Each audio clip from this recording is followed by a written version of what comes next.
Tonight on the Nation Sports Show, we break down all the action from the Sweet 16 and the Elite 8 from the March Madness tournament from this past weekend.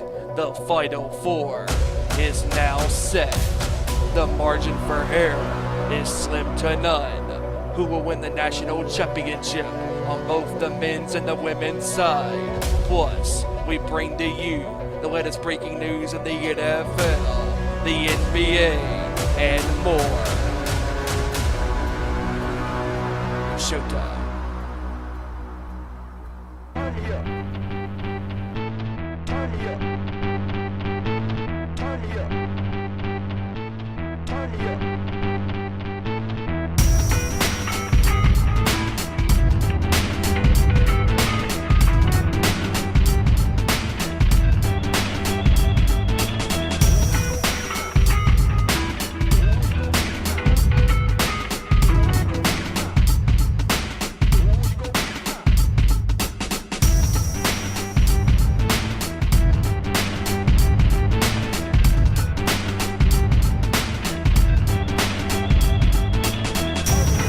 Good up to the court, talking all that is sport, breaking down the latest news, scores, and more.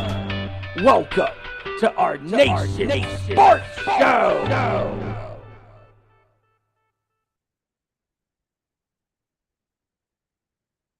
Oh yeah, you know what time it is. You wanted the best, you got the best when it comes to the world of sports. Because, ladies and gentlemen, we are live here once again on the World Wide Web here on YouTube.com for another edition of our Nation Sports Show. What is going on, everybody? I am your host for this evening, Stephen Wyand, recapping the world of sports.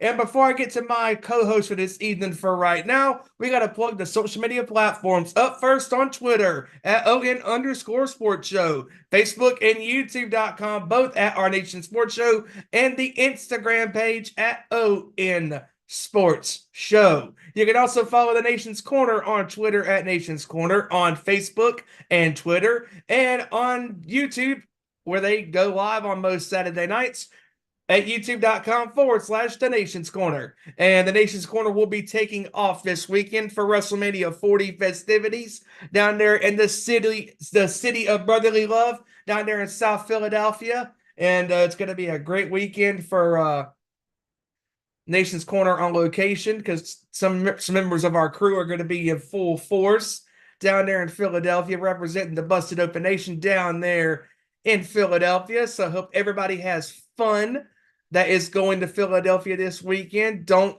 do things that are bad. Don't do nothing illegal, because that'll get you to some serious hot water, like a certain NFL player did over the weekend. But before we get to all of the happenings with the latest news in the NFL, the NBA, and of course, we can't forget about the March Madness tournament from this past weekend. As yes, ladies and gentlemen, the Final Four is now set and stone. And before we get to all of the happenings in the world of sports, my co-host for this evening for right now, he is a Washington Commanders football fan. He is also a fan of the Alabama Crimson Tide. And he told me the other day, his second favorite team is NC State. So you know what I say about that? Winner, winner, chicken dinners. And with that being said, my brother from another mother, JT, Joey Thornton, what's going on, man? What is up, everybody? Hope everybody's having an amazing Tuesday. And if you're loving March Madness just as well as I am, then you're in luck. Because March Madness could not be any hotter. Both men's and women's Final Fours are set. We're going to be giving you our highlights, our reviews in regards to each game that took place last week and into the weekend, and let's get it on. But before we actually do get it on, I gotta ask a very interesting question. What's that? That is the fact that you just mentioned, Stephen, that some of the members from the Busted Open Nation as well as the Nation's Corner are going to be all getting together in Philadelphia. So my question is, I wonder if Elder's going to be joining from his stone tablet I don't know. I mean, what are we talking about? He invented a lot of things. I mean, he's as old as time is, you know, and all that fine stuff. Better yet, better yet, he'll be coming in from the Stone Age to join them.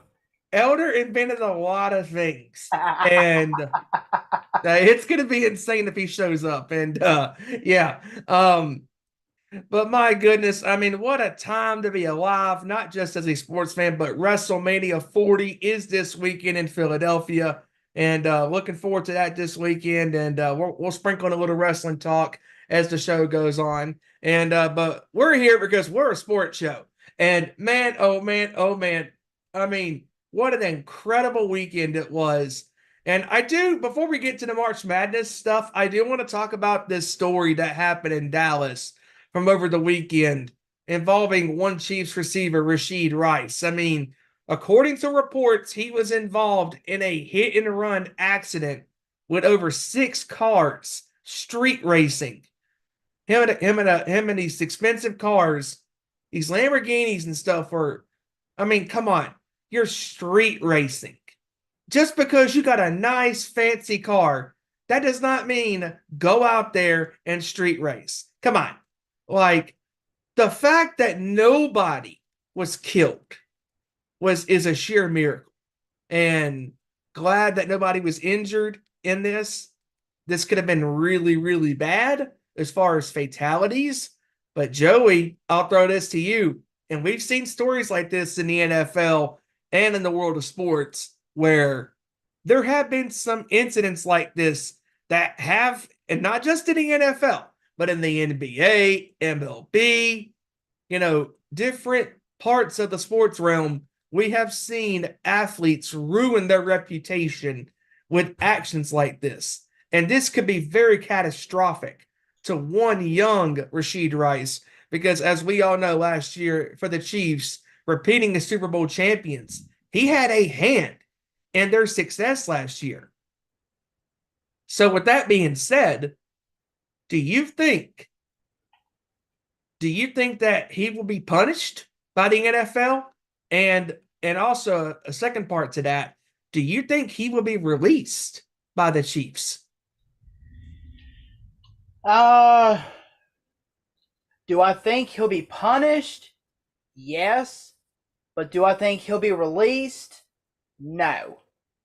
The reason I say that is because punishment is definitely the biggest part that is surrounding Rashid Rice right now, because even though he has landed himself in hot water, he reportedly, according to his agent, has cooperated with all the authorities that are doing the investigation into this. So I'll admit that is a good sign. It is. Because athletes who do not tend to cooperate with the authorities makes things a whole lot worse.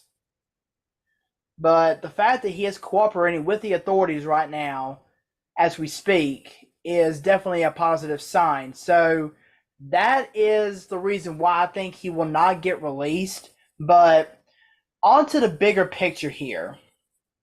We have seen a lot of athletes' careers go down the drain because of them doing something stupid when it comes to being not on the field or on the court or wherever they may be.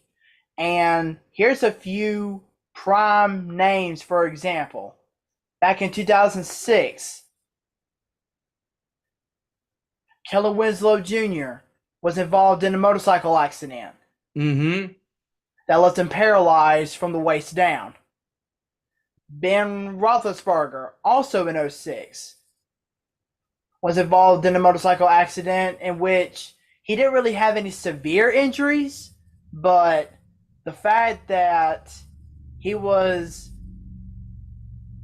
reportedly seconds to a minute away from dying because he was not wearing a helmet whenever he got in that accident makes things a lot worse. And here's a few other names to toss out to you. Um,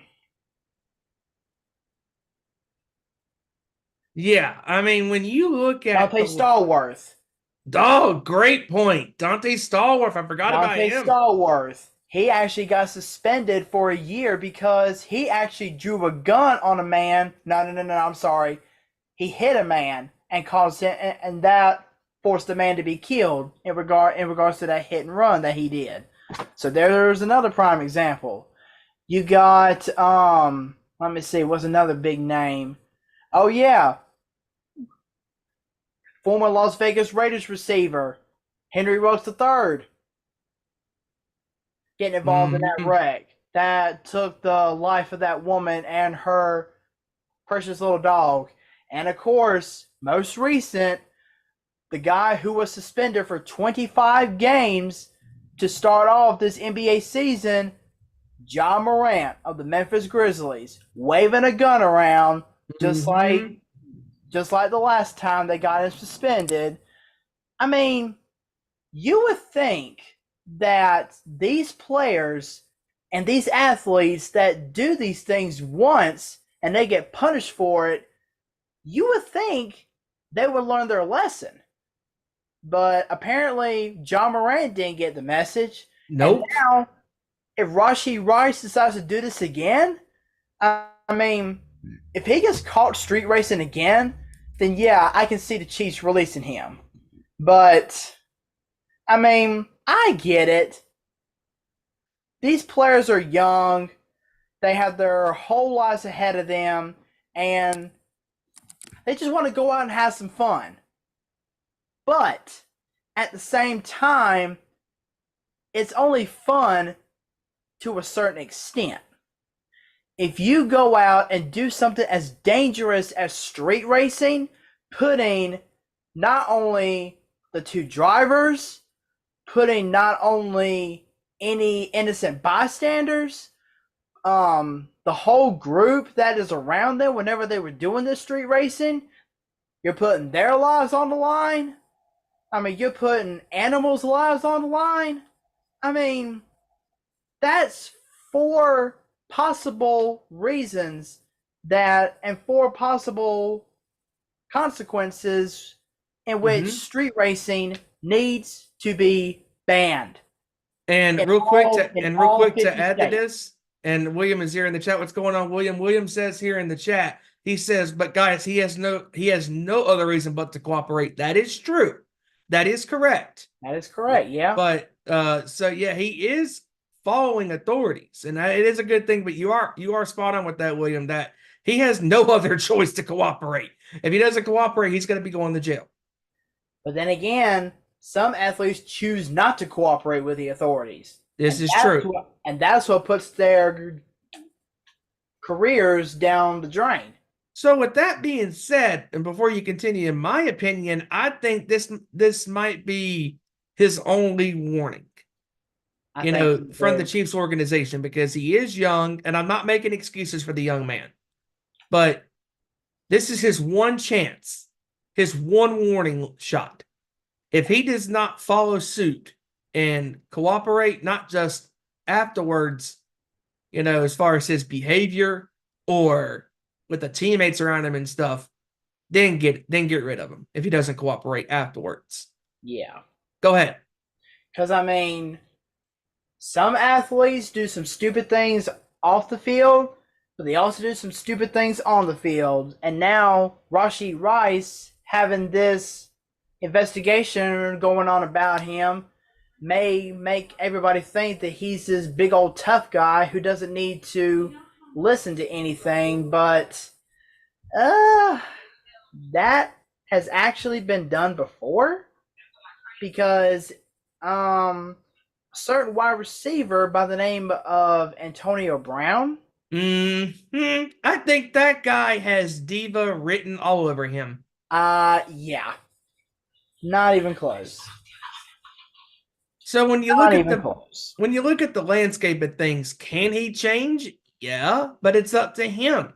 It's up to him to follow suit and change his ways, because he is very fortunate that there was no fatalities in this stupid accident that he caused, reportedly.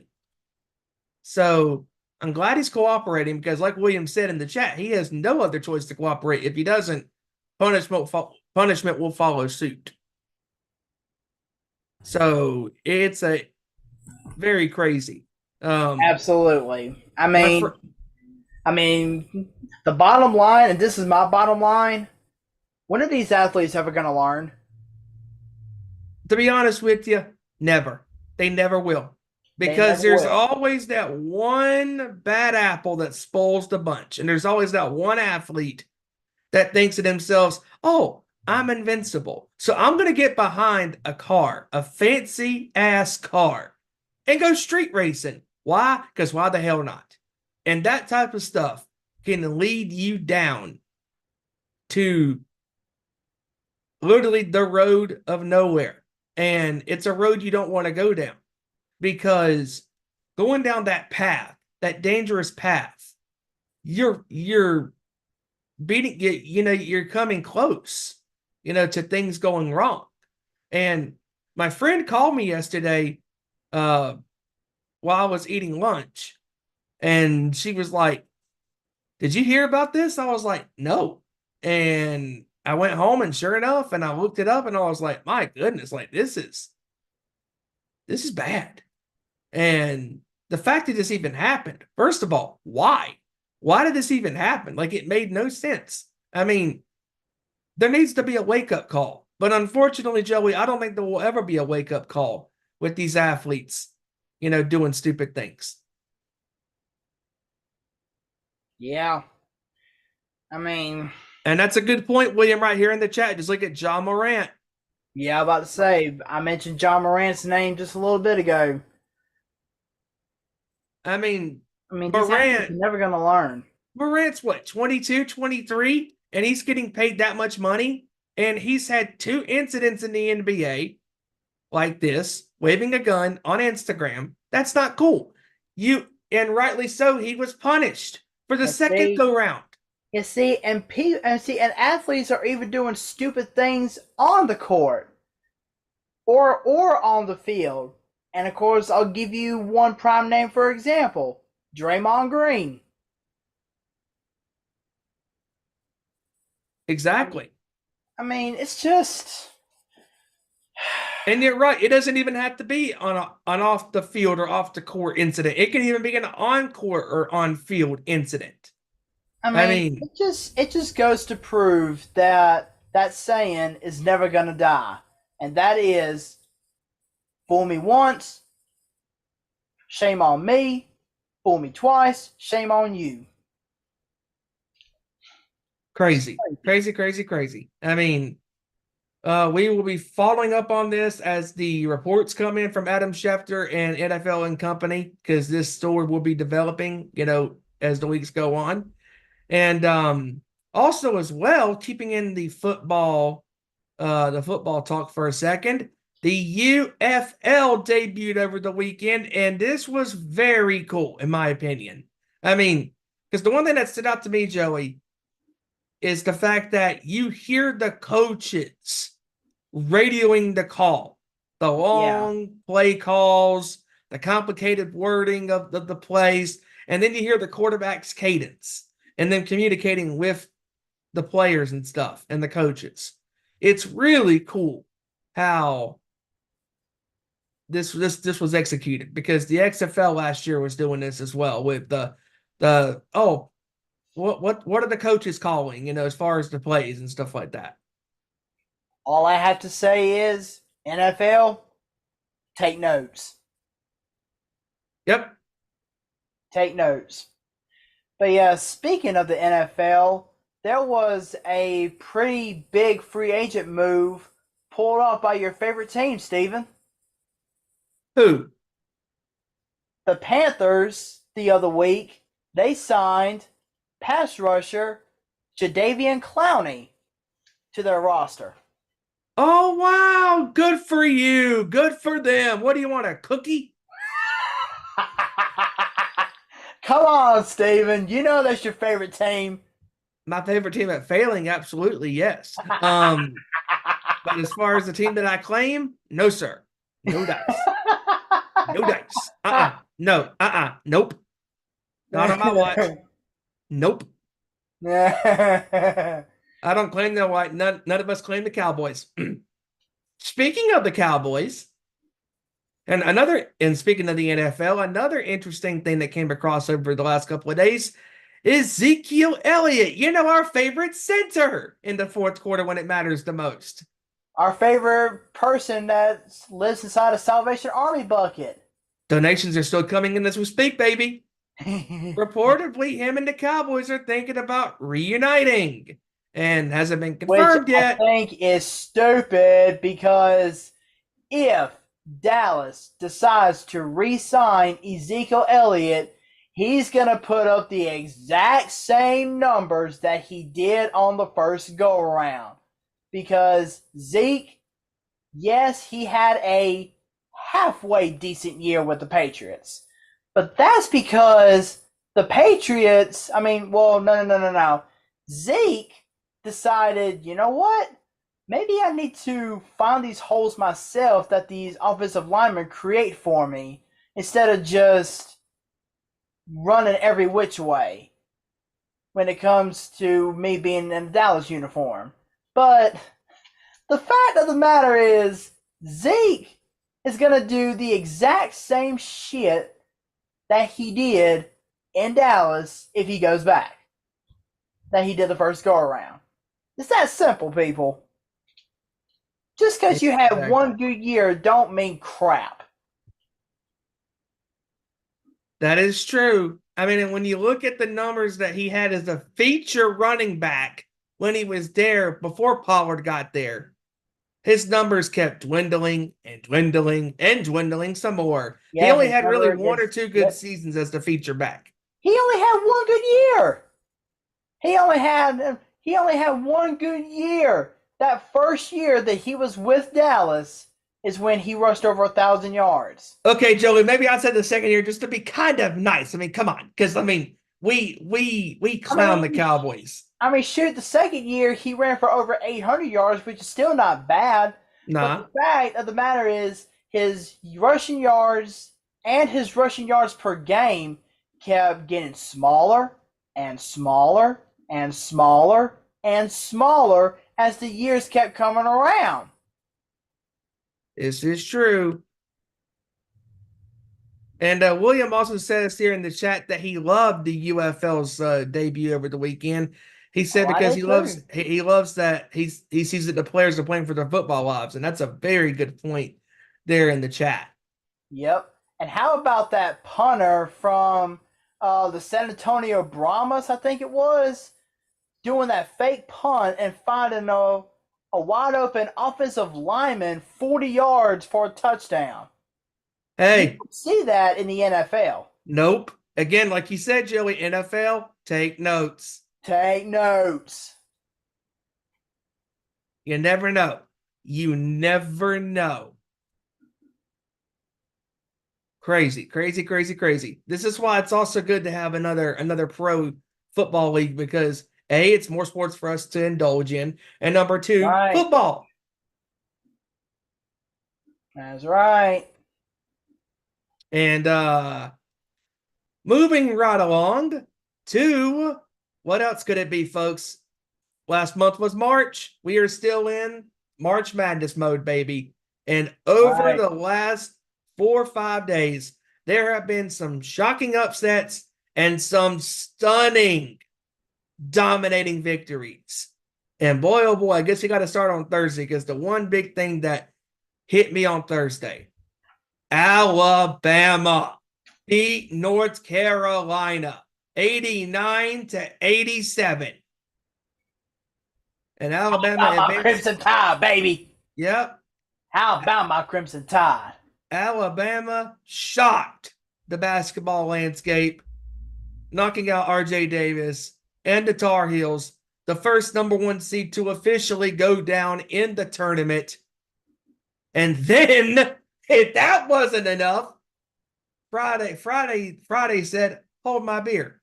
Because Friday, Houston, we have a problem. Your team got embarrassed, exposed. the Duke Blue Devils stunned Houston. And they held on to win by the skin of their teeth. But a win's a win. And during last week's broadcast, we all agreed it wouldn't surprise us if Houston was to bow out in the next round or two. And that's why I went against the grain on my own Final Four and said, screw it, I want Houston out. Because after nearly blowing the game against Texas A&M less than 2 weeks ago, I considered them frauds, scammers, and they needed to be dealt with. And they got dealt with by the Duke Blue Devils. And congratulations to Duke as they beat Houston, and they moved on to the Elite Eight. And then another Let's see. Hang on. Before you go to the next upset that blew our minds. I think you know where I'm going with this one. The fact that Houston coach Kelvin Sampson said something after that press conference kind of got under my skin a little bit. What would that be? He was talking about how Jabal Sheed, his star player, left the game early in the first half because he severely twisted his ankle, severely sprained his ankle. And he said, if Sheed hadn't gone out, we could have easily won the game. I mean, it wasn't a fair fight because of him going down. And I'm like, dude, are you out of your flipping minds? You have been a college head coach for how long now? And you're saying that it's not a fair fight if your star player goes down with an injury? Dude, no. I mean, because what are the 3 words that we have said over and over and over again on the show when it comes to a player getting injured during a game? What are those 3 words, Steven?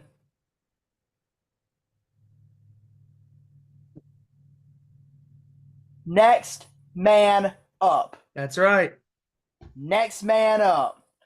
Injuries are a part of the game. That's right. That'll happen.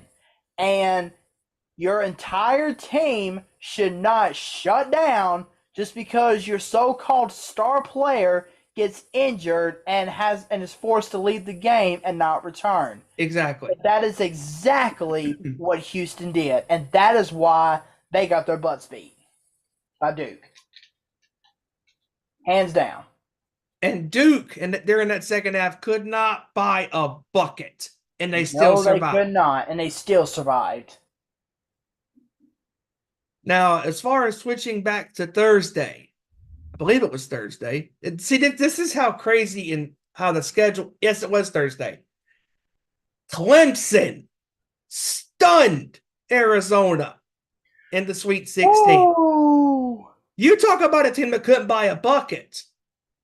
That was a team that could not buy a three-pointer. Yeah, Arizona, they were struggling bad in that game. Love, one of the best players in collegiate basketball this past season. He struggled at the worst possible time to struggle in a basketball game, especially when it's a one-and-done tournament scenario. And see, and like you just said, Steven, one and done. It doesn't matter how many games you win in a tournament. It doesn't matter how far you go. It is a one and done philosophy, which means if you lose, you're done. There's no game 2. There's not a second chance. You lose, you're gone. Yep. And I had a feeling that Arizona was going to lose at some point because they're a team that cannot be trusted in a big spot for the most part.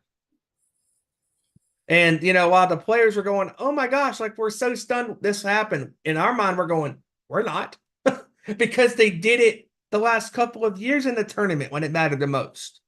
They, on their side of the bracket, They're basically the West version of Kentucky. Yep. Yep. I mean, Clemson has not made it that far in the tournament. In over Up 40 until this point. years. Exactly. And just like Purdue over 40 years to the Final Four. We'll get to that here shortly. But moving on to the tournament, I mean, when you look at Oh, Friday. yeah. And how about the other surprise that took place on Thursday? Even though this isn't really a lower seed beating a higher seed, but William Gyron last week in the chat said one thing to us. He said, watch Illinois make a run. And what did they do? They made a run. They did. Beating them Iowa State Cyclones. They did. And of course, how about UConn in a rematch of the national championship game last year? UConn absolutely drubbed San Diego State, making them yes, they did. They made San Diego State look sick. They did. And if you thought they made them look sick, we'll get to their opponent on the Saturday portion of the schedule. But yeah. But getting to the Friday portion back again, because we're bouncing back and forth, folks. I mean, there was a lot of action that went over the last several days. And I also can't forget about, holy crap, how about Marquette getting absolutely annihilated? Hey, what can I say? Or actually, there is one thing I can say. The clock has not struck midnight for Cinderella yet. Nope. It has not struck midnight. Nope. And also on Friday, you had Creighton going down against Tennessee. And this was a game that had the makings of a great game because during the first half, it was close. But as soon as that second half started, 18-0 run by the Volunteers. That put Creighton behind the 8 ball and then some. And Creighton had to play catch up. Now, they did cut it to single digits. They did get it down to what, 2 or 3? Something like that, or 4 points, yeah. And they just didn't have enough gas left in the tank, and Tennessee held them off. And Connect had another great game in that game, and just an incredible performance by Tennessee. And how about Zach Edey and Purdue just completely taking out Gonzaga? See, again, Joey, I'm so glad because there, again, so many notable matchups that happen. It's hard to keep track of this stuff one by one because it seems like the games are just happening, today, tomorrow, whatever. But Zach Edey was incredible. I got my bracket right game. here, boy. I've been keeping up with every single game. Because Gonzaga had a lot of momentum going into that game, and then the Boilermakers just destroyed them. Purdue steamrolled the Bulldogs.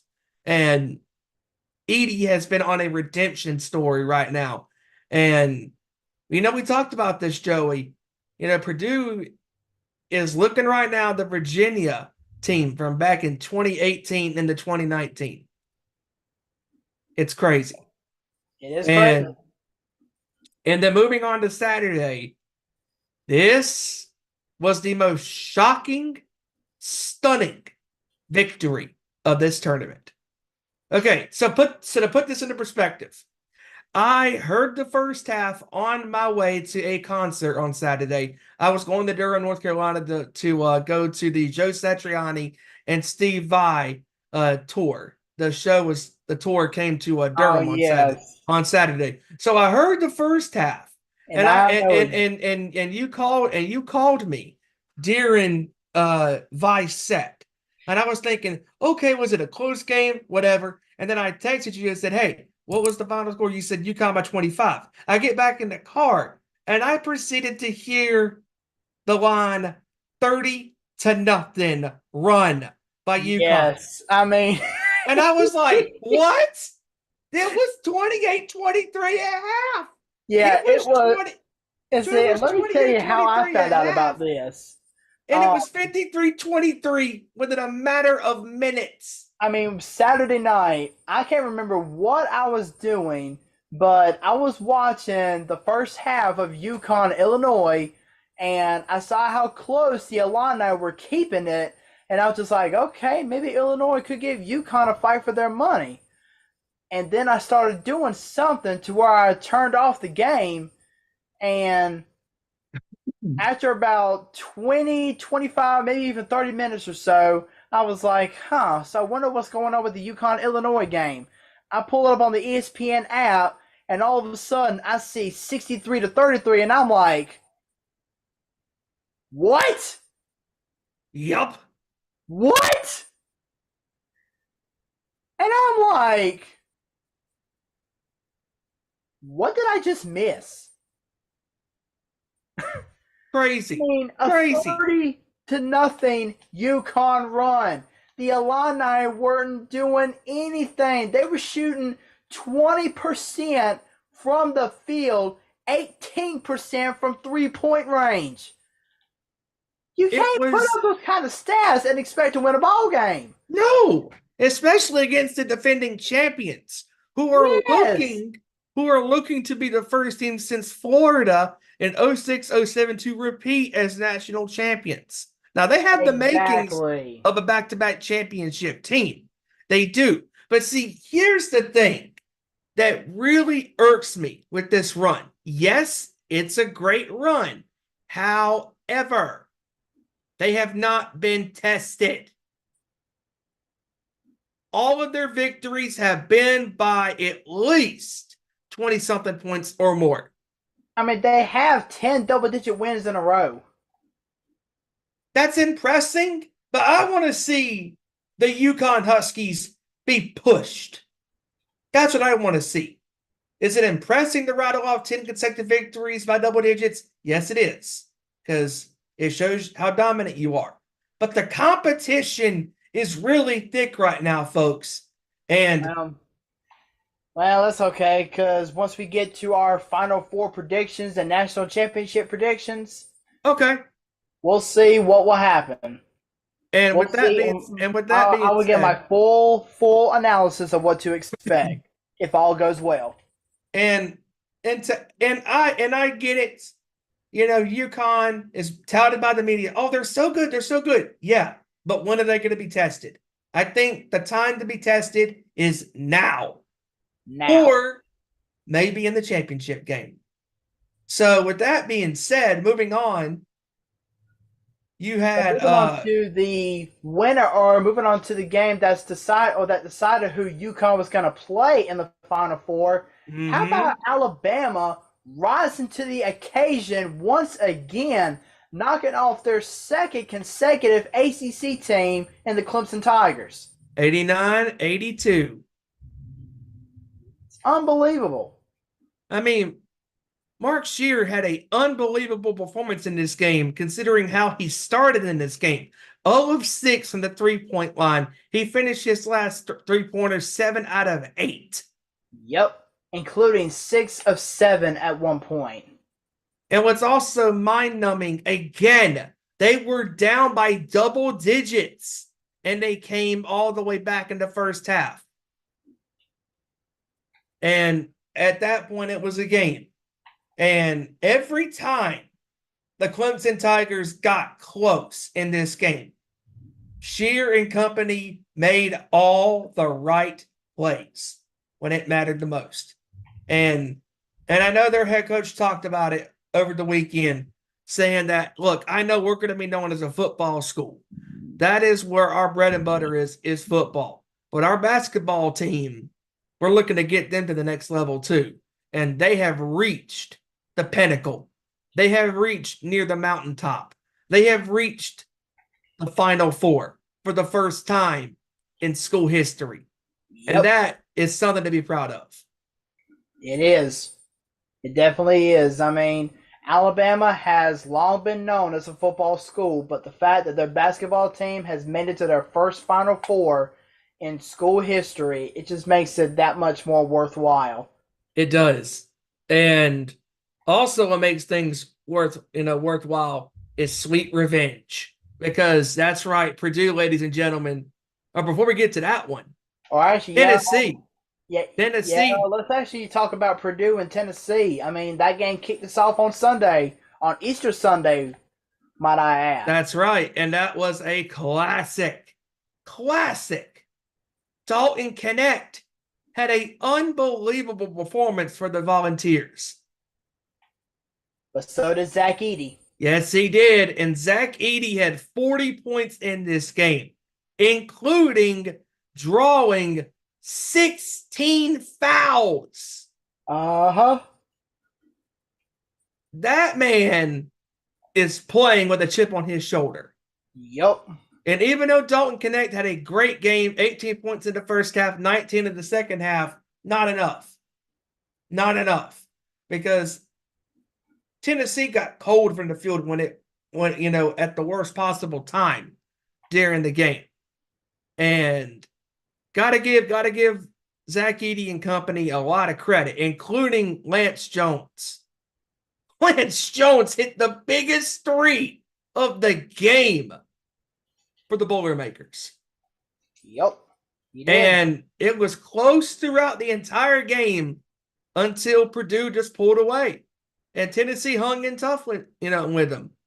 But you got to give Purdue credit where credit is due. They may not be the number one overall seed, but they are a number one seed. And they are playing, they're playing every single minute, every single half like it's their last. They're playing like their basketball lives are on the freaking line. I mean, and leading that charge is, of course, the great Zach Edey. Zach Edey is an incredible big guy. He is 7'4", and he can move. He can move quick for a big guy. And whichever NBA team drafts him in the draft, you got yourself a winner, baby, because Zach Edey is just a man amongst boys. Maybe it could be the Charlotte Hornets. Maybe. That would be nice. It would be for their sake. Yeah.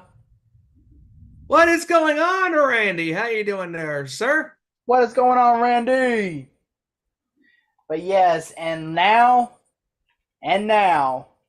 one of the best games that I have ever seen in an NCAA tournament Elite Eight game.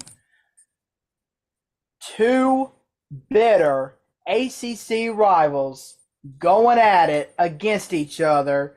Yep. With Duke ahead of NC State 27-21 at the half, and then all of a sudden NC State just coming alive in the second half, led by America's darling right now, that of course being Mr. DJ Burns, scoring 55 points in the second half. And do you hear that? Exactly. Nothing. That means the clock has not struck midnight for Cinderella just yet. NC State is still dancing, baby, and I'm loving it. They got their dancing shoes on. They're rocking, they're rolling. They're doing everything. I mean, it's crazy. I mean, the Wolfpack had to play perfect basketball to get in the tournament, winning 5 games in a row and winning the ACC title.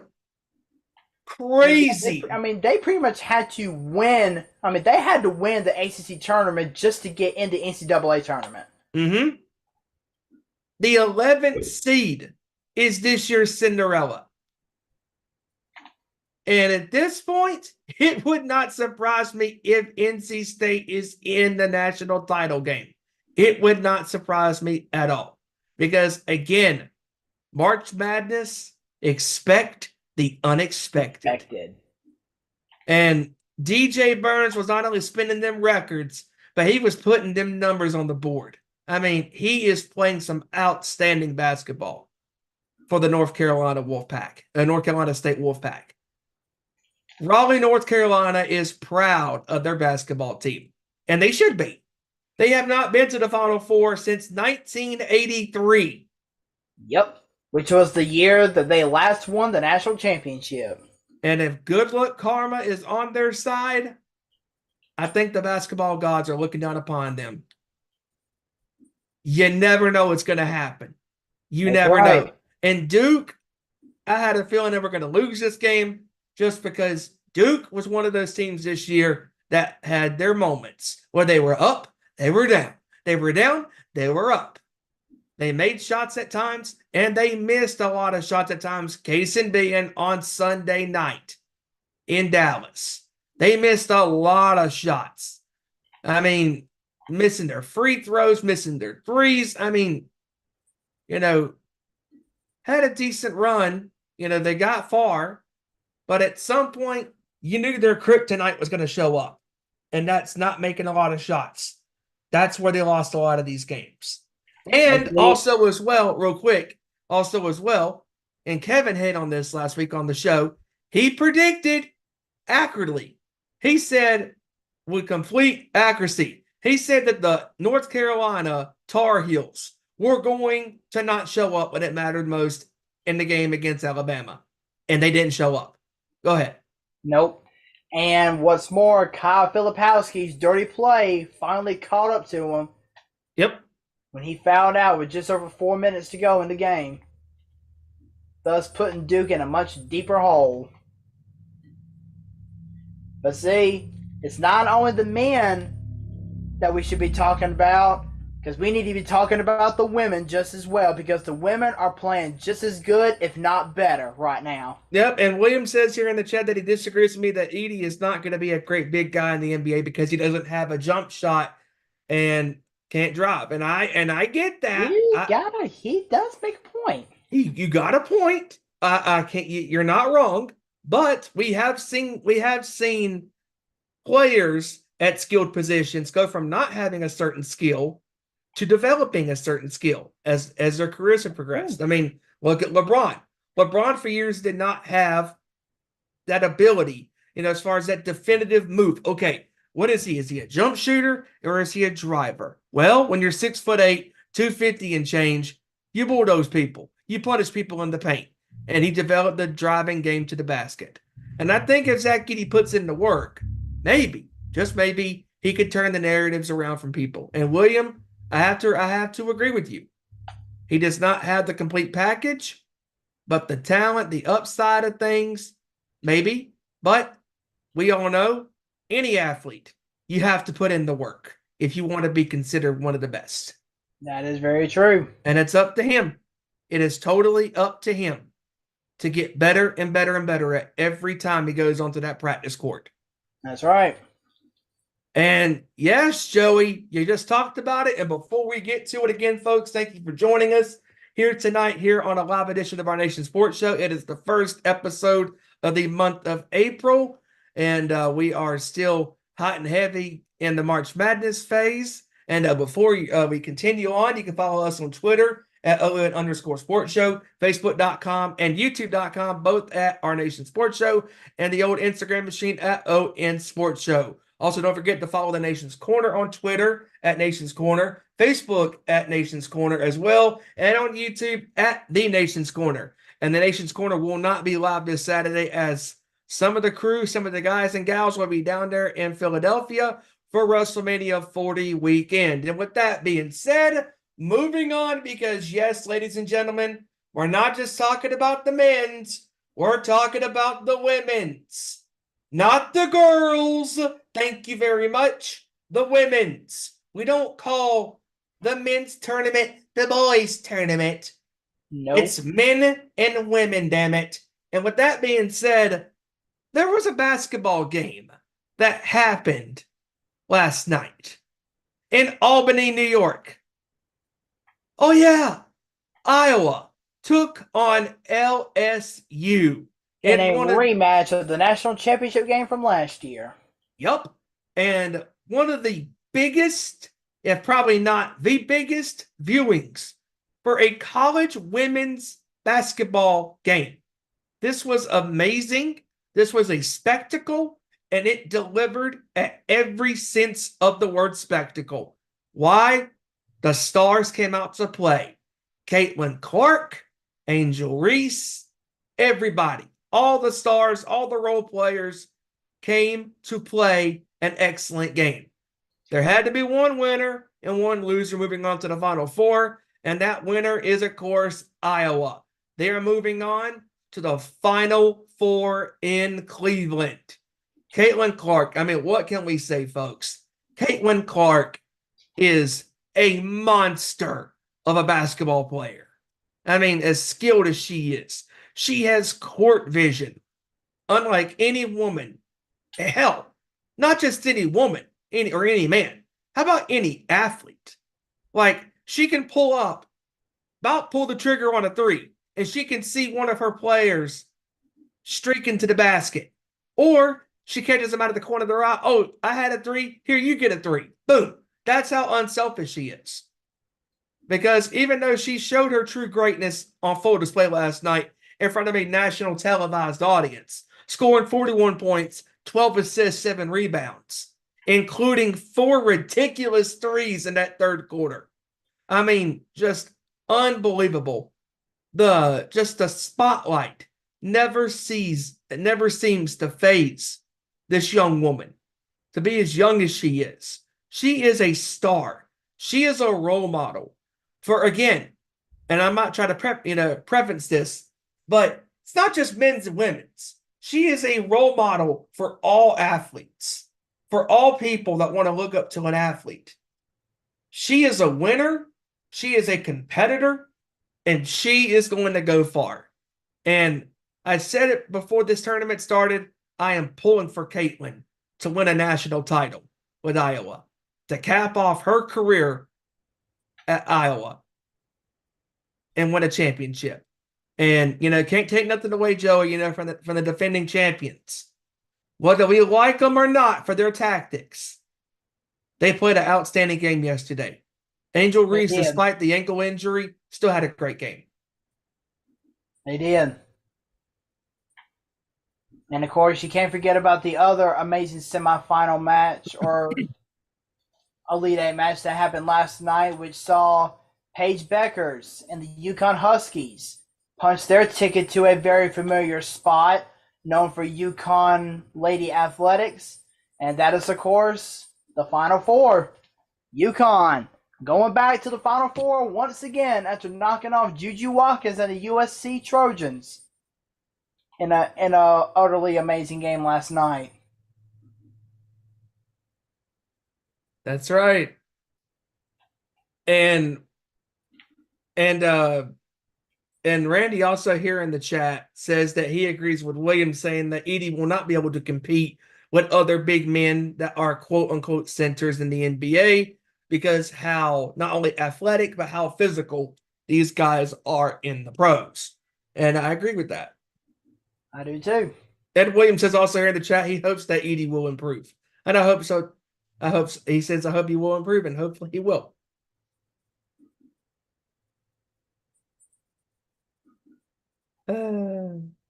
But yeah, the Final Four for both the men's and the women's is shaping up to be something. The men's Final Four will be in Phoenix this weekend, and the women's Final Four will be in Cleveland.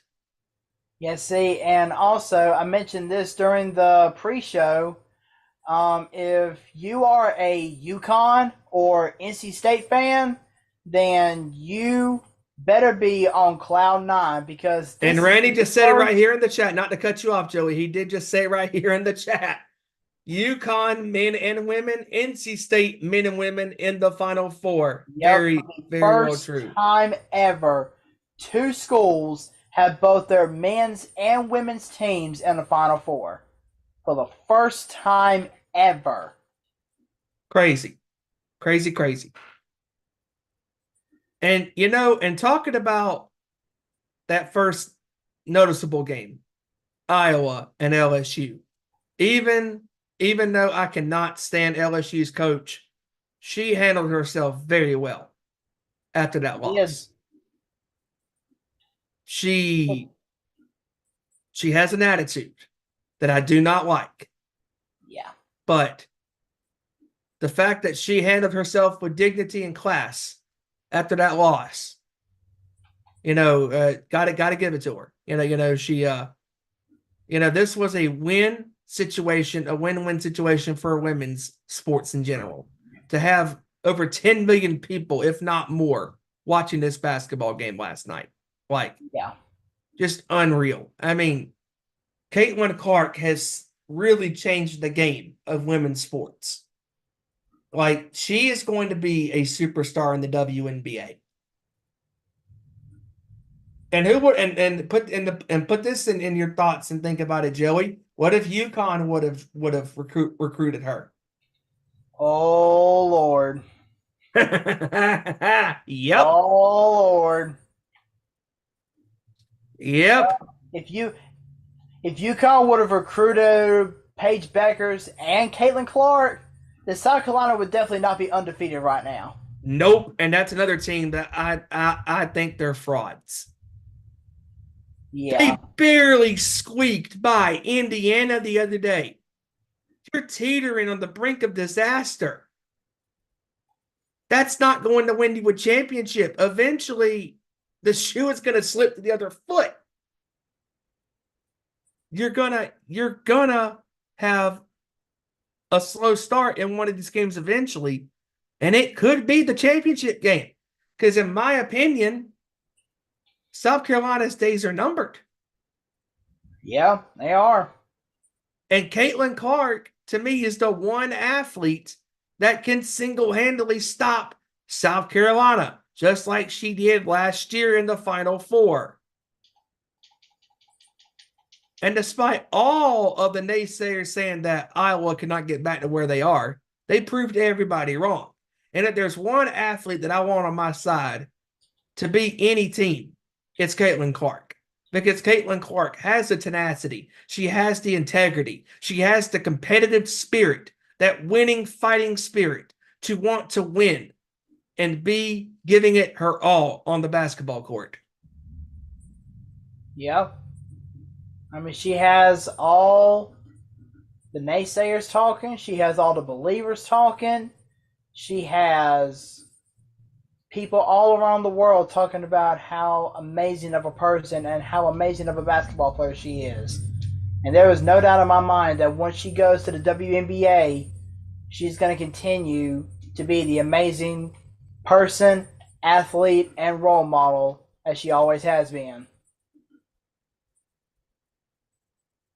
That's right. And when you look at this tournament and how it's gone, it's been a very interesting tournament for both the men's and women's. We haven't had any buzzer beaters yet in the tournament, but I think we're due for one. Oh yeah, we are definitely due for one. But the question is, when will it come? Maybe this weekend. And with that being said, the Final Four is set, and let's preview the Final Four. All right, so the first game starting us off on Saturday night at 6:09 Eastern. It's going to be a true battle of the heavyweights, where we see DJ Burns and the North Carolina State Wolfpack take on Zach Edey and the Purdue Boilermakers. Oh, this is such a tough game to call. I'll go ahead and give my analysis on this game. As I mentioned earlier, DJ Burns is America's favorite darling right now. He is America's favorite person because of the fact that despite his size, he is finding a way to get points. He's finding his way to the basket, and he's being a team leader on and off the court. So respect goes out to DJ Burns. Now, Zach Edey, he is a big guy. I'll give him that. But if there's one thing that Zach Edey has been able to do this entire season, it is the fact that he has been able to use his body to get under the basket very easily and score just about at will. But that or that type of team play or that type of play from Zach Edey, it's not going to happen on Saturday night because DJ Burns is going to be the guy who will be in charge of getting Zach Edey away from the basket. And like both William and Randy have said, Zach Edey doesn't really have a jump shot. And with DJ Burns being under the basket, it's going to force Zach Edey to step away from the basket a handful of times and put up a jump shot. Because yes, Zach Edey has been known to draw fouls, but DJ Burns has also been trained not to draw fouls. Or he has been trained to not commit fouls under the basket. So this is really going to be a true heavyweight test between DJ Burns and Zach Edey in regards to who is going to be the biggest man under the basket. And as much as Purdue has really played their hearts out in this tournament, I made a comment, and Stephen went to it just a little bit ago, saying that we could see history repeat itself with the 2018-2019 Virginia Cavaliers. But honestly, as much as people may want to see it happen, I don't want to see it, because NC State has been the team to watch over these past several weeks. And NC State needs this victory more than anybody else.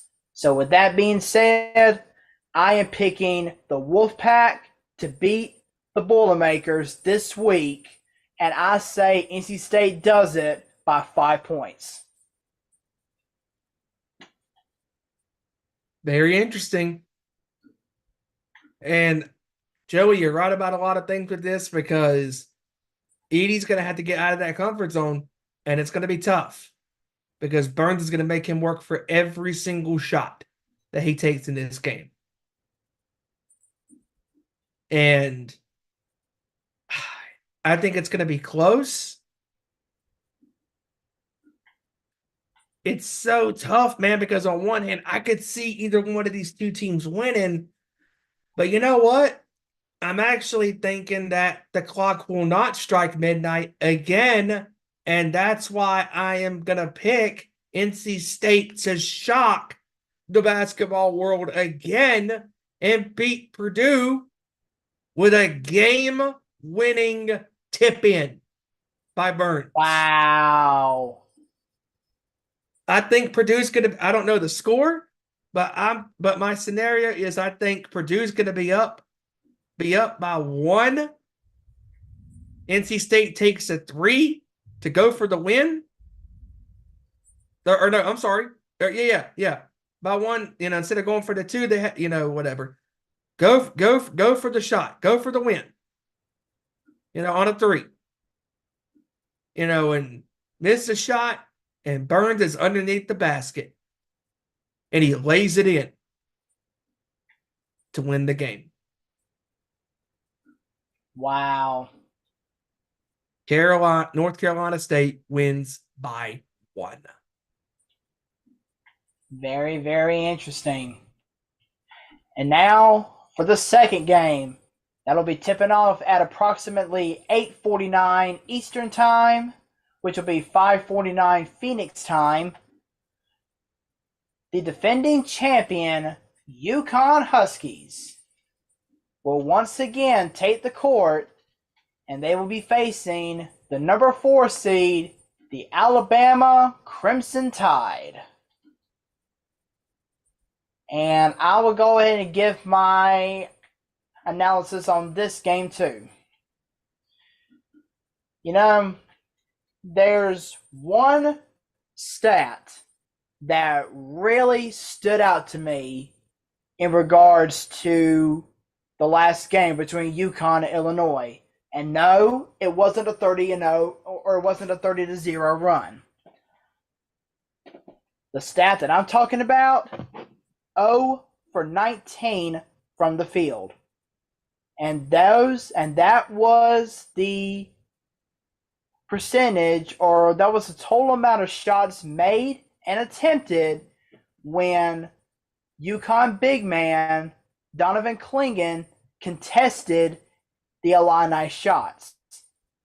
The Illini went 0 for 19 from the field with Clingan guarding their contested shots. That is almost unreal. But keep in mind, Clingan, as I mentioned, is a big man. So he is going to stay under the basket as often as he can.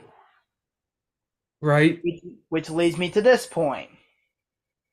Last week, whenever we were talking about or previewing the Sweet 16 games, I said that Alabama relies heavily on the three-point shot. And they have done that the past 2 to 3 years. Sometimes it has helped them. Sometimes it has cost them. We never know. We never know what happens until the game actually plays itself. So, with that being said, I think Alabama can use that three-point shot to their advantage by stifling the big man and not really having a whole lot of shots to contest under the basket. And from day one, before this March Madness tournament even started, I picked UConn to repeat as national champions. But now, my bracket is in the bottom of the trash can, thanks to a lot of upsets from the opening week or weekend of the March Madness season. And now that my bracket's in the bottom of the trash can, I don't really give a care anymore as to who I want to win and who I don't want to win. So, with that being said, I think Alabama is going to use their three-point shot. Hopefully it works out for them. And I think they're going to do just enough to finally test those UConn Huskies, beat them on a game-winning, buzzer-beating three-pointer, and shock the UConn Huskies by 2 points. Wow. You never know. You never know. Anything can happen, folks. Anything is possible. I think that this is going to be a close game. I think Bama is going to give them a run for their money. I do think ultimately, I think that the Crimson Tide are going to lose to UConn. I think it's going to be a close game. I do have UConn winning by 10, pulling away. Now, as far as the national championship is concerned, that obviously means I have NC State and UConn in the championship game. This is tough. Oh, this is so tough. Because, again, the whole Cinderella factor with the Wolfpack is very interesting to me. But I think that UConn is just too good. Ladies and gentlemen. Look who is joining us, ladies and gentlemen. The guy who was having some computer problems, but now he is here with us, Mr. Ezra Vickery. What is going on, brother? What's going on, everybody? Hope everybody's doing well today. We're doing good. Yep. Obviously, Steven, you know my situation. I could obviously be doing better, but I'm here. I'm ready to toss some sports for you for the next few minutes. What are we doing here? What's the show? Come on, get it together, man. I mean, well, I think we've been doing pretty okay, for the last, 50 minutes plus or so. But come on, come on. But anyways, just talking about the Final Four on both the men's and women's side, and talking about how cool it was last night, with the women, having that spotlight, with Iowa and LSU delivering a great game last night, and including the dominance of Caitlin Clark. I mean, just incredible. Yeah, I agree. 41 points, 12 rebounds, 7 assists for Caitlin Clark. What a showing for her. I mean, seriously. She continues to shatter records. She continues to just amaze people with her athletic ability, her drive, her determination. And that's what's made her one of the most legendary players, regardless of gender, in NCAA history, regardless of division, regardless of gender. She is an icon, future Hall of Famer, all that happy horse shit. She did an amazing job. Iowa took care of business, took care of LSU. Now they're in the Final Four. I expect them to go all the way. I mean, it's not going to be easy, but I expect them to go all the way and win that championship for in Caitlin's senior year, so that way she can ride off into the WNBA with that trophy held above her head. So I'm excited. I'm excited for the Final Four. And we also talked about the Final Four for the men's, giving our predictions on that before you came on. And as far as where we stand right now, Ezra, as far as this whole tournament goes, and the run that NC State's been on, the run that UConn's been on, the run that Purdue's been on, somebody's going down, and also the run that Alabama's been on. These 4 teams have been on interesting paths to get to the Final Four and be one step closer to the national title. Who do you have winning these games between NC State and I believe they're playing Purdue, right? Yes, Purdue. And then Bama plays, obviously, UConn. So who do you have advancing to the championship game? It's a tough call because you got NC State, who has been kind of like a Cinderella story, if you will, where it's been kind of where they've really blown away expectations. You got Purdue, who was ranked number 1. They're not a school you would think of all the time as a top elite school, but they're coming in there, they're kicking ass, they're taking names, they're doing their job.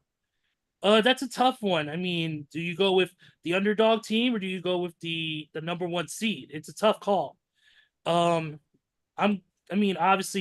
I'm Indiana anything all the way, but I'm gonna pick NC State because I just feel like the momentum they have right now, as this team is, I think it's going to carry them forward. And Purdue, it's going to be a close game. It's going to be within like 3 or 4 points. It's not going to be a blowout stretch. And then Alabama versus UConn. As much as I respect the Crimson Tide and everything they do, and I always joke around with Joey about his Alabama Crimson Tide, just as a little sidebar. But, obviously I'm going to go with UConn. Just because UConn is who they are. They're the most elite school right now in that entire men's division. And it's insane how well they're playing, how good their guys are having these great performances. I gotta go with UConn in this one. I expect NC State UConn in the NCAA championship match. That's what I'm thinking too. I think NC State can give them a run for their money, but I think UConn's just a better team. And I mean, if UConn does beat Alabama, I ain't gonna hate. It would just be nice to see my 2 favorite schools battle it out for the national championship. Yeah, it would be nice. Yeah, absolutely, man. I know on the other side of sports, definitely, I know, Steven, you're kind of leading the show today. We got to mention the unfortunate passing of Vontae Davis. Yes. Thank you for 43 years old, I believe. Yes. 35. 35 years old. Just tragic. His body was found in his home. They said that no foul play is suspected. More details haven't been released yet, but we're still waiting for more details from the local police departments on that. But and of course, Vontae Davis is the younger brother of former NFL tight end Vernon Davis.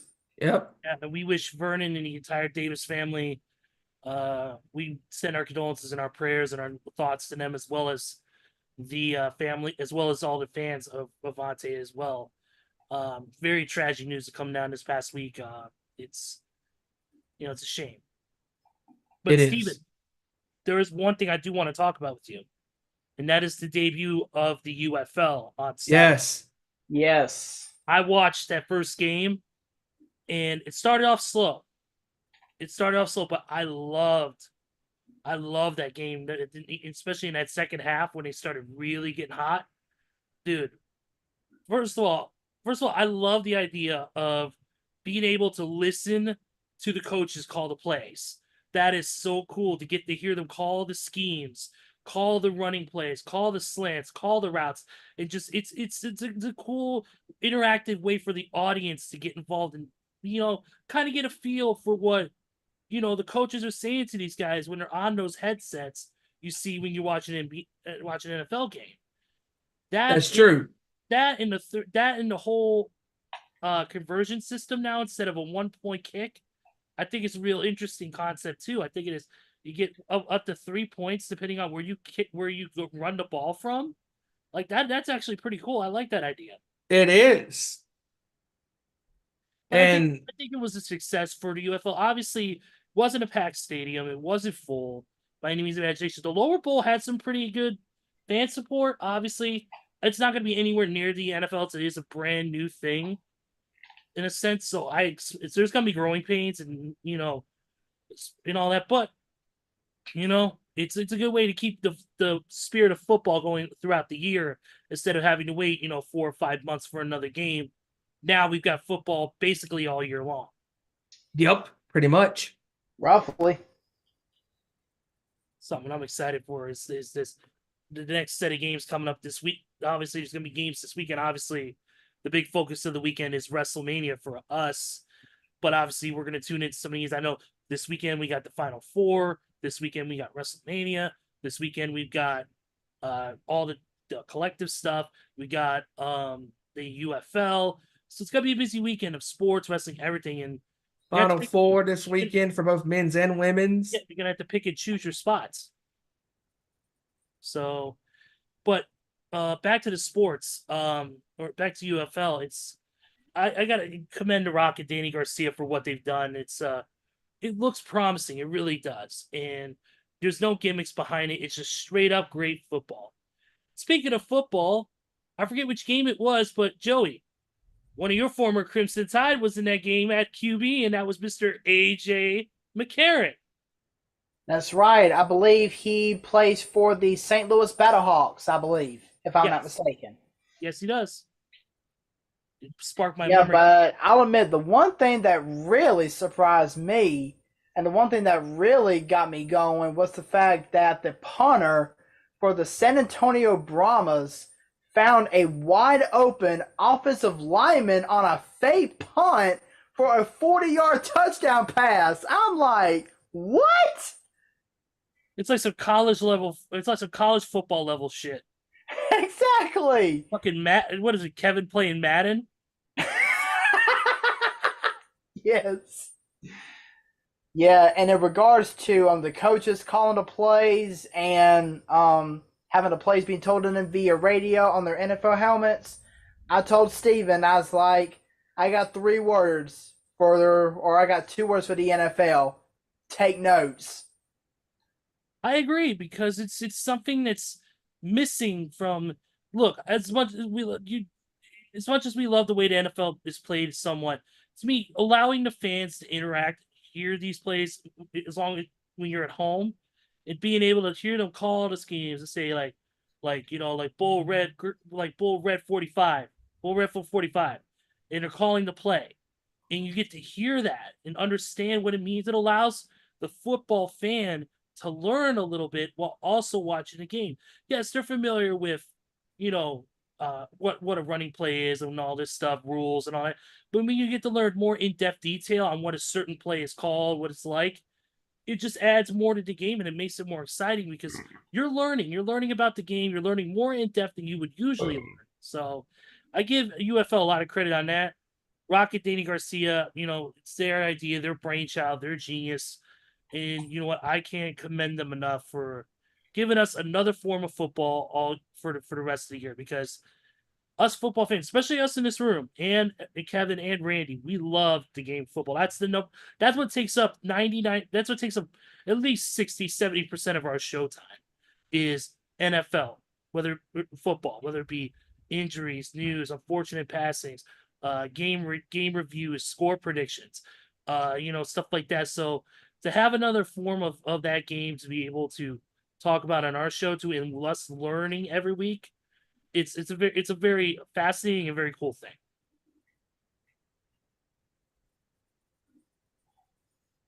Oh yeah, for sure. Yep. It's really cool, that there's another football league happening, and again, it gives even more athletes that want to go play in another pro football league. And it's a win-win for everybody. And this also could change the NFL in some of the aspects as far as the point system in ways. I mean, who knows?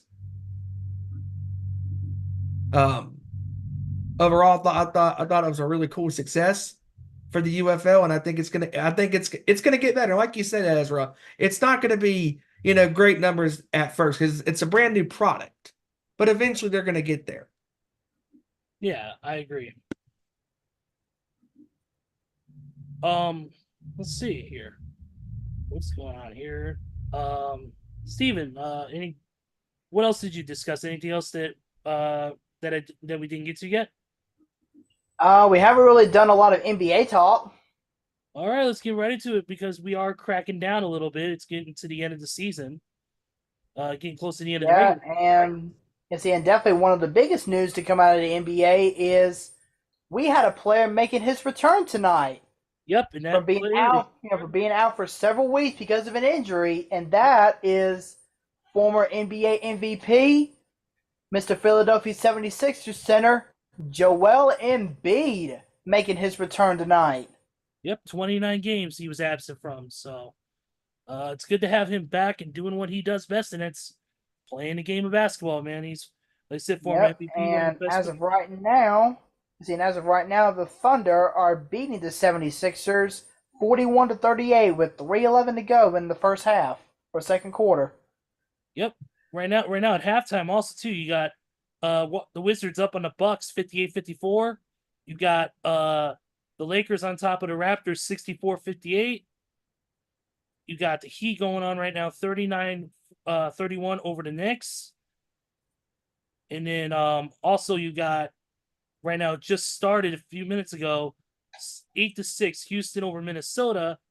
And then later tonight we got the Cavs and the Jazz, Spurs and Nuggets, Clippers and Kings, and the final game Golden State and the Mavs.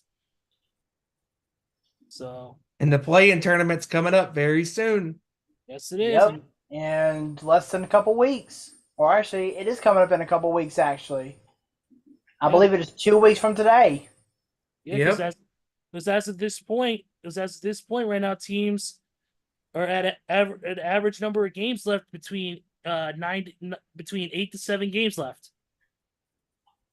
So 7-8 games left. Yeah, because right now in the Eastern Conference for the play-in tournament, we got the Heat, 76ers, Bulls, and Hawks right now. That's your Eastern Conference there.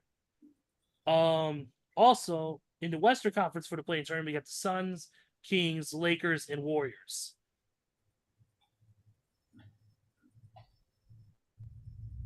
But the Rockets not far behind. Nope, Rockets are And not the far Rockets have been a hot team in the NBA as well. Yep, they once won 11 games in a row. Yep.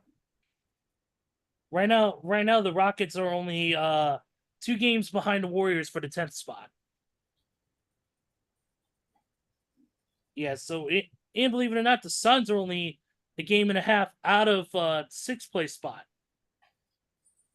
Right button nipping on the heels of the Pelicans. Kings are nipping on the heels of the Suns for that 7th spot as well.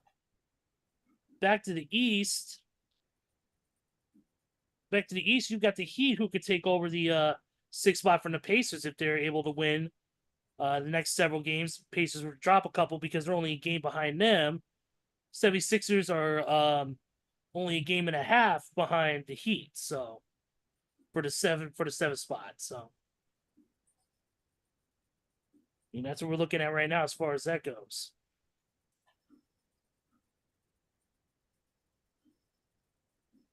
And it's interesting with this play-in tournament because at any given point, any of these 4 teams that are trying to get those last 2 spots, they can make a run.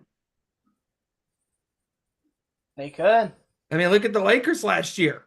They had to play in to get in, and they made a run to the Western Conference Finals against Denver. Yeah. Some other news coming out of the world of the NBA is that the G League Stockton Kings head coach Lindsey Harding has been named the G League's Coach of the Year. She has gone 24-10 and has the league's best record. Very nice. Congratulations to Lindsey Harding. So, also, good news coming out today. Jazz GM Justin Zanuck had a successful kidney transplant after dealing with kidney failure. Oh wow! Wow. Yep. And also his 3 kids also are in need of transplants as well due to kidney disease running rampant in his family.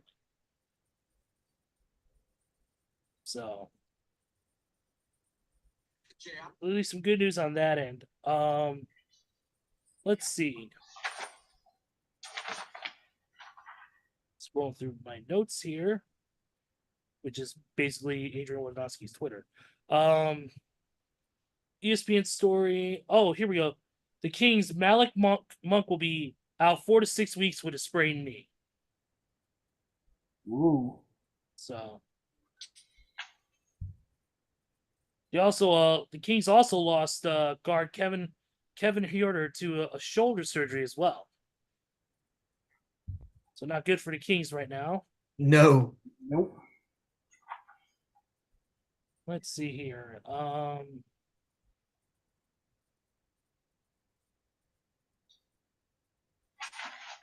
Oh, how about the news that, remember, Glenn Taylor had the Timberwolves up for sale, and there was rumors that a buying team that features baseball great Alex Rodriguez was planning to buy it. Well, that's not the case. As Glenn Taylor has said that the Timberwolves are no longer for sale. Wow. He says that the window for Mark Lore and Alex Rodriguez to purchase the majority share of the Wolves links expired on March 27th, and the buyer could have been entitled to a limited extension. However, those circumstances did not occur. Very interesting. Either they decided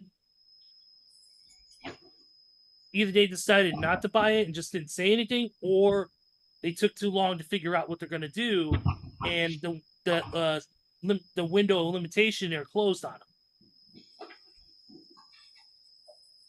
So, but that's all I got for NBA news. And you guys want to talk a little NFL before?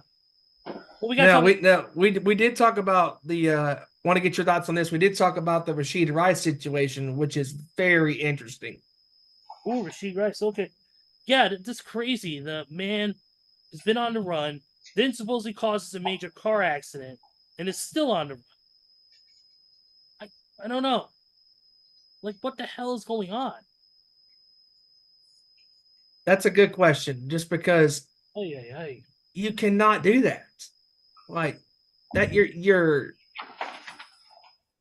It's a dangerous game to play, and you cannot play this kind of game because when you're playing, those kind of dangerous games, especially street racing. I mean, that's not something you do. I mean, just because you got a fancy car, that does not mean, oh, let's go out there and street race. No, you can seriously hurt yourself or anybody else around you. Yeah, just not thinking straight. Something's going on. I don't know what it is, but I'm hoping. And I asked Joey this too, real quick too, Ezra. I did ask Joey this. Yeah. Do you think Rashid Rice is going to stay with the team? I think he's going to get a warning shot from the Chiefs, and hopefully to them he'll straighten his act. But as we all know, across every major, North American sports league, there's been those players that have been given warnings that have not corrected themselves. Here's my opinion on that. My opinion is if this man is causing this much chaos, he supposedly caused this accident or has done whatever.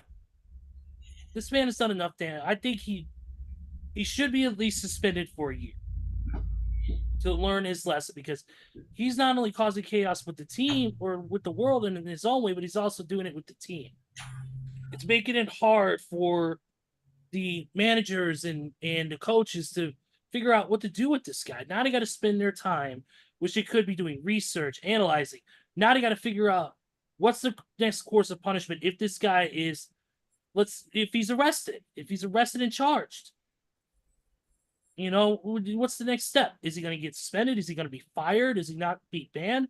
What's the next step going to be? And I think personally, I think he should be suspended, at least for the remainder, at least for a whole season, to learn his lesson, because he's not. I don't. This is some serious shit that's going down, and I don't like the way it looks. Just my opinion. Yeah, it's not something you do because you have to follow the rules. If you don't, you're going to be out of the league. Yeah. Now we gave our opinions on the men's side of things. Who do we have winning the women's side of the Final Four in the national title game? Easily for me, Iowa. I have all the faith in the world that Iowa is going to just dominate and move on. Obviously, they're in some tough competition. Do not get me wrong. I'm not saying they're not, but there's a little thing there's a little thing out there. It's called fate. A little thing out there that's called destiny. I feel like this is Caitlin Clark's destiny to break all these records, to be the woman that she is, and to win that championship, move on to the WNBA, and dominate there. I have this feeling within me that there is no way in hell, unless she suddenly gets injured, sick, or the team just suddenly just shuts down around her or something, that they do not walk away with that title and clip that net off the rim. Agreed. I think that Iowa is going to beat UConn in a close game. I agree. About 5 or 7, give or take. And I think South Carolina is going to meet them in the championship game in a rematch from last year. And I think that Iowa is going to beat South Carolina and end their undefeated streak. If anybody can stop the undefeated streak of South Carolina, it's Caitlin Clark in Iowa. Yeah, I am agreeing with that as well. I think it is going to come down to Iowa and South Carolina, and I think Iowa's going to get the job done. I agree. And William said also here in the chat as well that he thinks this is amazing for college women's basketball. He said Caitlin Clark has single-handedly put college women's basketball back on the map. Absolutely right. Yep, I agree 100%. She has. That's without a shadow of a doubt. Let's see. What about did we talk Major League Baseball yet? Not yet. Go ahead. No, we haven't. We had opening day last Thursday. Yes, Joey. Go ahead and run down some stuff you may know. Well, I mean, there's not really a whole lot to talk about, other than the fact that we're already this early into the season and we've already had our first no-hitter from the Houston Astros beating the Toronto Blue Jays last night. How interesting is that? You get swept by the Yankees and then you pull a no-hitter. Yeah. Today Bryce Harper scored his 1,000th run with his second homer of today's game. Crazy. So big news for him. Also, we got the one guy who's already killing it, and that is Juan Soto. Juan Soto. Yeah, Juan Soto. Yeah. Juan Soto, yes. He has been absolutely killing it. The Yankees right now are what, 5-0? Mm-hmm. Including 4-0 against Houston. Undefeated right now. The question is, though, of course, how long is that going to take? Yep. How long can you keep it up? Yeah, that's what she said. Because there ain't no way that a baseball team is going to go 162-0 in a regular season. It's just Nope. not humanly possible. Nope. Unless you're playing easy mode on Madden. Right? MLB The Show. Yep. Let's see. Also, let's see. Anything else? Yeah, that was Ronald Blanco who had that no hitter. Yep. Yep. Let's see here. Going on right now, as a matter of fact. As far as games go, we've got here it is. We got right now the Royals up on Baltimore Orioles 4-1. The Angels are up bottom of the eighth, 3-0 over the Marlins. The Phillies, of course, up 3-1 over the Cincinnati Reds. Tampa Bay Rays beating the Rangers 5-1. Braves and the Sox tied at 0 apiece in the fifth. The Cubs up 6-0 over the Rockies. Blue Jays and Astros tied at 0 apiece at the end of the second. Right now, currently at rain delay, Detroit versus the Mets. Red Sox taking on the A's later tonight. Cleveland and Seattle. St. Louis and San Diego. And then the Yankees, D-backs, Giants, and Dodgers are all later tonight. And then right now, the Twins, earlier today, the Brewers beat the Twins 3-2. Brewers 4-0.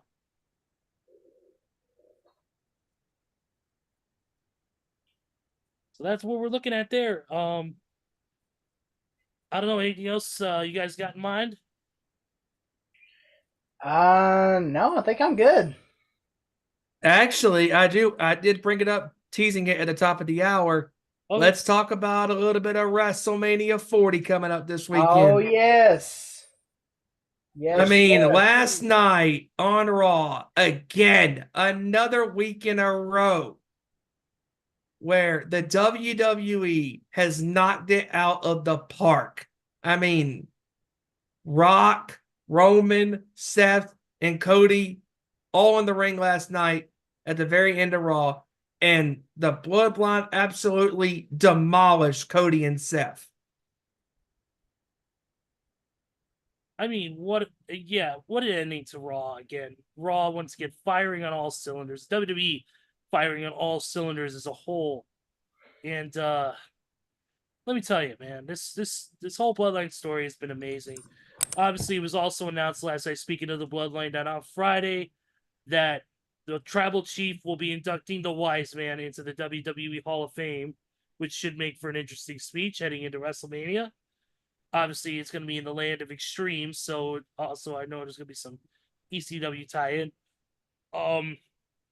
But man, every match on the card, whether it's Jimmy and Jay, whether it's the whole Bloodline versus Rock, Cody, Seth versus Drew with Punk being in the background, and this that every story on this card means something. Bailey and Damage Control, Damage Control with Jade, Bianca, and Naomi. You look at every match is a story that means something to a degree. Whether it means little, whether it means a lot, it doesn't matter. There is a story to every single match that means something. Not more so than the Bloodline, but obviously there are some great stories. You look at Bailey and her finding out what Damage Control's been doing to her, and now all of a sudden she's got her hands full with EO, while also trying to have people who are not exactly being friendly with her also backing her up with having her own vendetta against Damage Control. You look at the Jimmy and Jay with the Bloodline tie-in, but having her own story. And you look at that Yeet versus no Yeet. I mean, seriously, this is gonna be awesome match. You look at Sami Zayn and Gunther. Sami trying to stop the the seemingly never ending reign of one of the greatest Intercontinental champions of all time. I'm excited for the full card. I'm excited to see this event go take place. Obviously, you got NXT TakeOver Stand and Deliver as well the morning of night one. You've got the GCW Collective taking place all weekend long, starting Thursday with Josh Barnett's Bloodsport, leading into Joey Janela's Spring Break Part 2. And it just announced for that. Speaking of that, Gringo Loco will take on the legendary Amazing Red for the first time ever for Joey Janela's Spring Break. That was just announced a few minutes ago. So you look at everything tied around WrestleMania. You got all the stuff, the bus board, all the WrestleMania this weekend, especially that card alone, it truly is one of the greatest, if not the greatest, WrestleMania of all time. And it's not just figuratively saying that it's the biggest WrestleMania. I mean, when you got Cody Rhodes main eventing in back-to-back nights with Roman, that tells you right there all you need to know, that Cody Rhodes is the guy in the WWE. You've got The Rock coming back, wrestling in a match. First time in over a decade. You've got, like you said, you've got great women's matches. You've got tag team title ladder match. 6-pack ladder match for the tag team titles. 12 competitors, multitude of steel. You've got a street fight that's going to be on the pre-show with the Final Testament taking on Bobby Lashley and the Street Profits. Don't sleep on that match, especially now that they're in Philly. They're in the land of ECW. You know things are going to be taken to the extreme. Literally. You look at every match on the card is going to be great. Every match on the card has an opportunity to steal the show. Like you said, you got the first battle of brothers since Matt and Jeff back at WrestleMania 25. But I think this match between Jimmy and Jay is going to deliver. It is going to be insane. And you got the 6-pack ladder challenge that's going to happen. And who knows what's going to happen with that? The tag team titles are on the line. You never know. Never say never when it's WrestleMania season. Anything can happen. Yep, anything can happen, and that means anything can be said and anything can be reintroduced, because there's apparently been a rumor going around that there's going to be a mystery spot planned for, I'm not sure if it's going to be on Saturday or Sunday night, but there's a rumor going around that a mystery spot is going to be done at WrestleMania, and some rumors have been going around that it could be Paul Heyman, and this is no April Fool's joke, even though I did see this on April Fool's. This is not really an April Fool's joke, because some other news places have been publishing it as well, but they're saying that starting in 2025, when WWE or Raw goes to Netflix, they're saying that Netflix could reintroduce the one, the only ECW.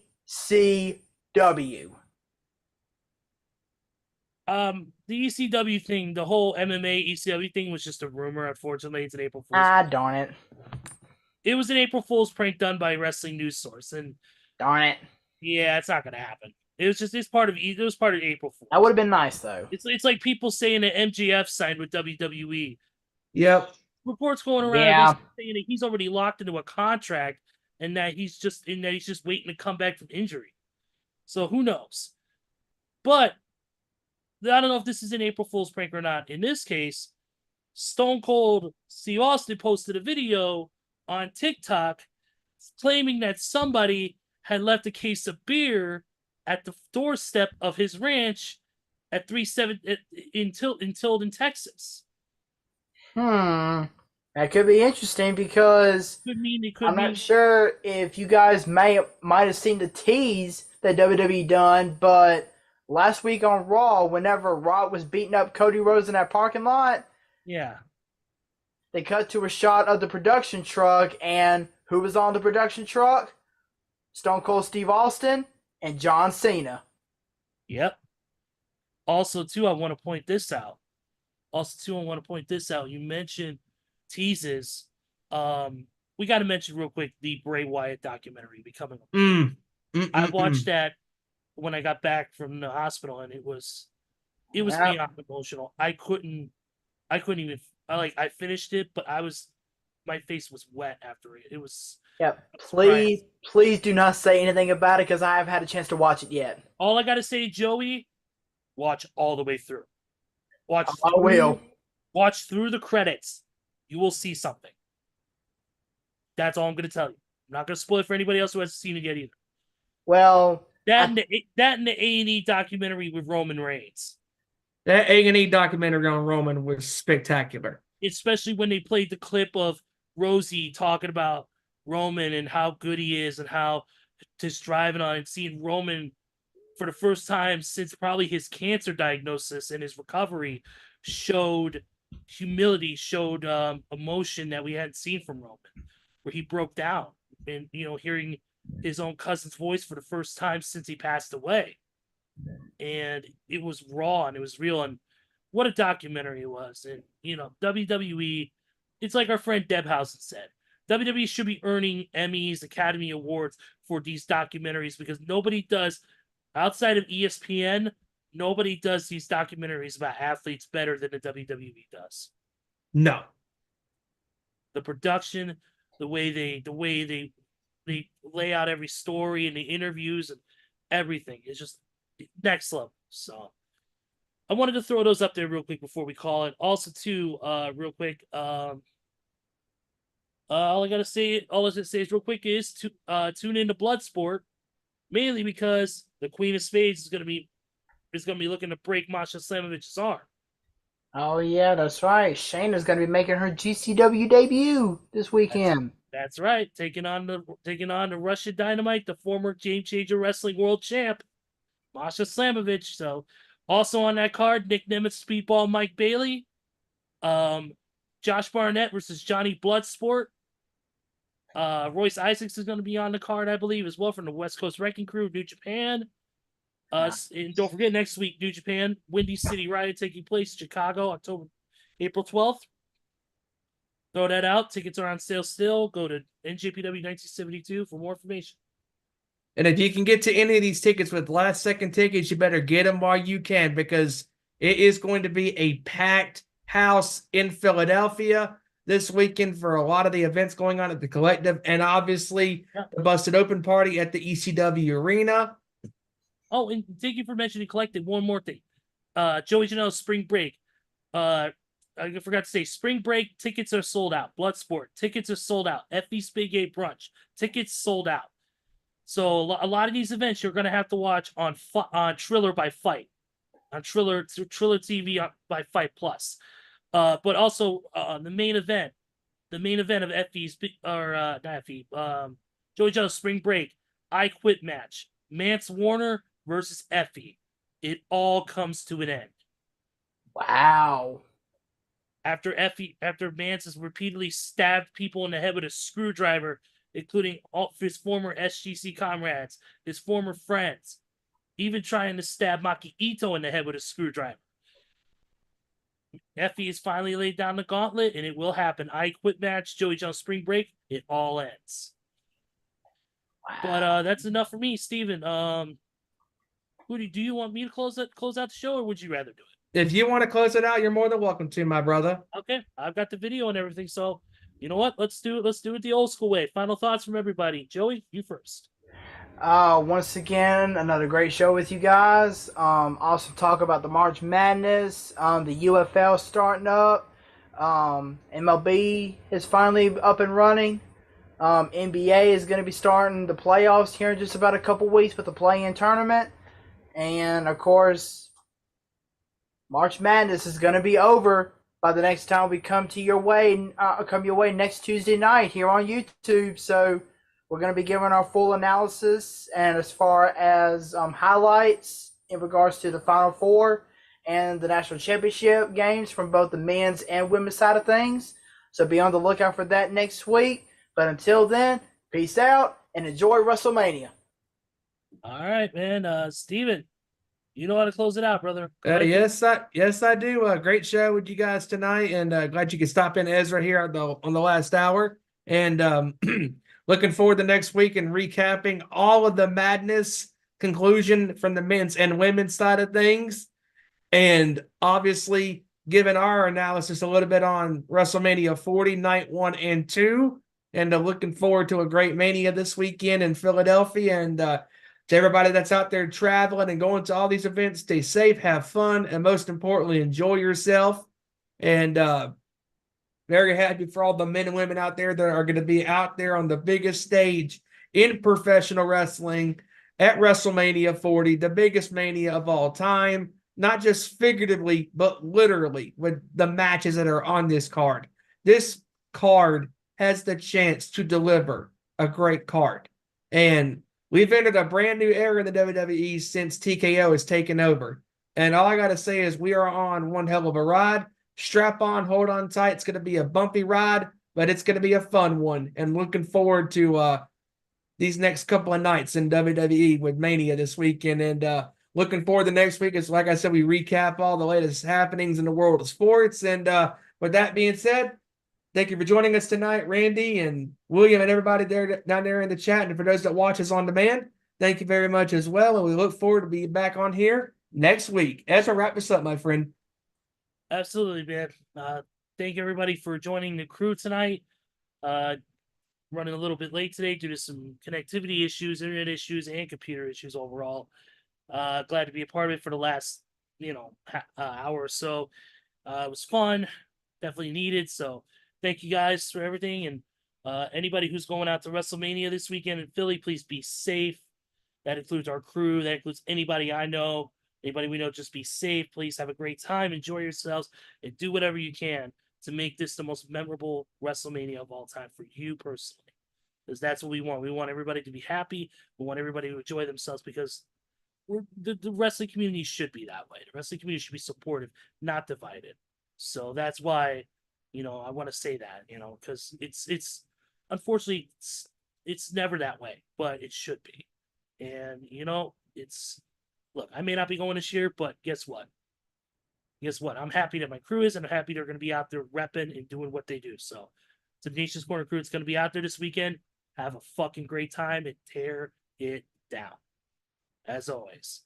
But enough about that. Let's close it out for everybody. For Randy Gyron, for Joey Thornton, for Stephen Wyand, for our boy Kevin Rory, and for everybody out there who loves this show. Thank you once again. Subscribe, like, share, do whatever you can to help us grow, because that's what we need from you guys. So from everybody here, I am Ezra Vickery, and we will see you here right here next week with another great edition of our Nation Sports Show. Take care, everybody. Have a great week, and we will see you next week. Final Four coverage, maybe even post recap of WrestleMania. Let's see here. We will see you guys next time, and until then, as Bully Ray once said, if you cannot be good, then be bad.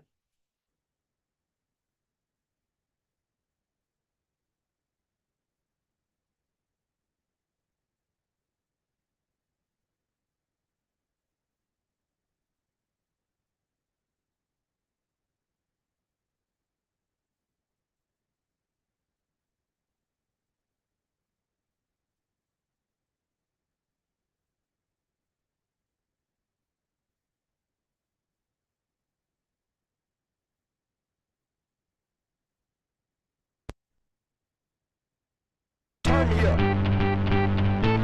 Turn me up.